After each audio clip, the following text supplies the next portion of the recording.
In front of me is Motorola Edge 60 Pro, and today I would like to show you how you can turn on and use voice typing.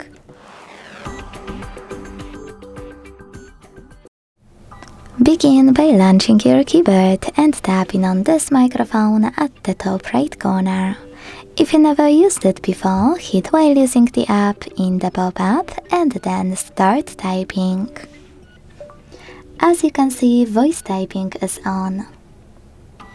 If you want to stop, you can pause or tap on the same microphone. You can also turn on voice typing and then use tiny icon right next to it. This way you can use it from here. If you want to, you can hold this bar and drag it to place it wherever you want to. You can delete text on the go thanks to this button with an X.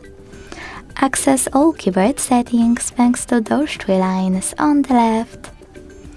And to go back to normal keyboard, tap on this keyboard icon. Thanks so much for watching. If you enjoyed this video, leave a like, comment and subscribe. Bye!